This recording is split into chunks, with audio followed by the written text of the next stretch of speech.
before we started burning a lot of fossil fuels, 600 billion tons of carbon. This is now, and this is what will happen if it doubles, and this is the concentration in parts per million of carbon dioxide in the atmosphere. Okay? This kind of sets the stage. And again, I'm going to not talk much about climate change and greenhouse effect and that sort of thing. But this red means it's not going to be so good. Okay? Well, one way of looking at this issue of, now I realize the active carbon cycle's got a huge amount of carbon in it. We're only contributing a relatively small proportion, but it's just like that dripping faucet in the bathtub. Eventually, if there's more coming in than going out, we're going to get to a point where the bathtub overflows, or we get to a point where we believe there will be significant negative impacts on climate. Okay? Again, I'm not here to talk about climate change, but just to kind of set the stage for it. Now, some really smart guys at Princeton some years ago decided that we got to address this in ways that are feasible. Okay, we're not going to invent, magic machines that are somewhere off in the future going to solve our problems for us. We're going to address greenhouse gas emissions and climate change for the next 50 years with current technology. Okay, and what they decided on was a stabilization wedges business. Now, this is fossil fuel emissions in gigatons of carbon per year. A gigaton is 1 billion tons, right? And this is years, and this is a projection, business as usual. Let me tell you something right up front. Whatever you see here, whatever the predictions are, right, are based on what people think is going to happen. It's not necessarily what's going to happen. That's what they think is going to happen. And anybody can think what's going to happen. Okay?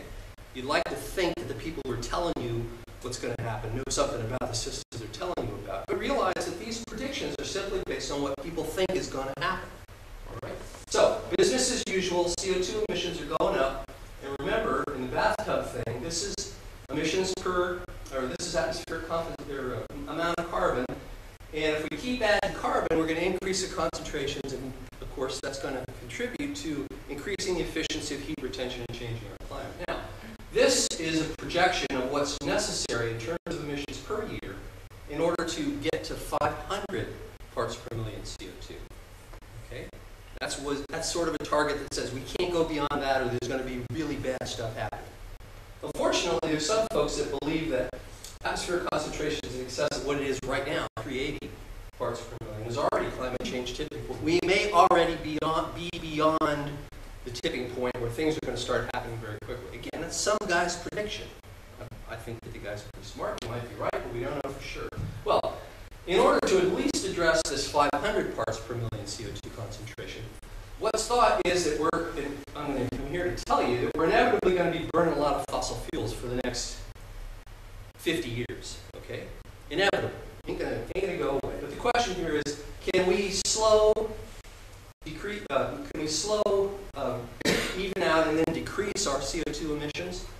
How can we do that? By stacking up a bunch of wedges of alternative ways of creating energy, which reduce the CO2 emissions associated with the development of those energy resources. So these stabilization wedges, and this is a little more detailed here. These are 8 wedges, and you've heard about these things. End-use fuel efficiency may contribute 24% to the requirements that are necessary to get to this point. Okay. Fuel switching using using natural gas instead of coal because CO2 emissions are less, et cetera, et cetera. But what's really important as far as I'm going to tell you about is this carbon capture and sequestration for electric power generation, and this should say transportation rather than transformation. So nearly 20% of what we need to do, if you believe these guys, 20% of what we need to do could be the result, or at least Stephen Chu thinks could be the result, of this carbon capture and sequestration business. Okay? Well, I'm going to talk a fair bit about this. Just a quick introduction here. Geosequestration is a component. It's the S part of CCS. Okay? Sequestration, storage, kind of the same word. Sequestration simply means permanent removal from, if you will. Okay? So this geological carbon sequestration business is the safe and permanent storage of CO2 gas that we've captured from industrial point sources, and the injection into geological rock material, geological media, if you will, in the deep subsurface. Okay? So here we've got a CO2 source, an electric power plant, for example. And you'll see why that's such a big focus, because they burn a lot of coal. The capture of that CO2 through various chemical engineering processes. We're not going to talk about the capture part. But the CO2 is captured and separated. Why? 25% of the emissions out of an electric power plant are CO2. Most of the emissions are actually water vapor and nitrogen gas because that's what goes in when you burn the coal. Okay? But you still want to separate that stuff, and I'll tell you why you want to separate that stuff a little bit later here. But you want to separate it, but beyond separating, you also want to compress it. Again, I'll tell you why you want to do that. But ultimately, what me as a geologist and scientists are particularly interested in is understanding what the situation must be in order to inject the CO2 into underground materials, geological materials in the subsurface. Okay, so this is the part that I work on. All of this other stuff is mainly engineers and stuff like that. Okay. All right, now I'll show you this, a similar sort of slide again. But basically, we can drill wells, okay, into the deep subsurface. Notice the depths here, 2 kilometers at, well, scientists, how deep is that? That's like 1.2, almost 1.5 miles in the subsurface. We're not talking about, drilling a 100-foot well. We're talking about a mile and a half deep into the subsurface. Okay? We can inject this CO2 into rock formations which previously contained oil or natural gas. We can inject into rock formations that still have some oil in them and actually enhance the production of that oil by pumping the CO2 down.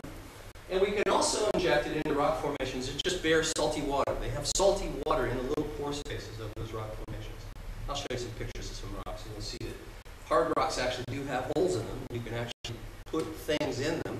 We dispose lots of wastewater, extract lots of oil and natural gas out of rock formations. Not in big swimming pools, out of little tiny holes in the rocks. Okay. All right, well, here's a little political statement here. But what's really critical about what I'm going to tell you is that policy decisions that we have to make, or we will be making in the next month or years, hopefully, given the status of Congress, that may not be quite as soon as this. But these are really critical decisions, and how those decisions are made really are going to have a very significant impact on environmental issues, obviously, climate change issues, energy security issues, which go hand in hand with issues that have to do with climate change, and certainly economic objectives. And I think for the last couple of years, we've all been really overwhelmed with economic controls on what decisions we make. But you can't overlook that there's a lot of decisions that have to be made, in large part as a function, and some of you may not be able to see this, but these are little pie charts showing the amount of greenhouse gas emissions in 2008 from the United States. Almost 6 billion tons of CO2 emissions. Okay. And this is a little histogram showing that green is the U.S. emissions, about 25% in 1990. The percentage of U.S. emissions are decreasing relative to this bar, which is China, which, let's see, it's the purple.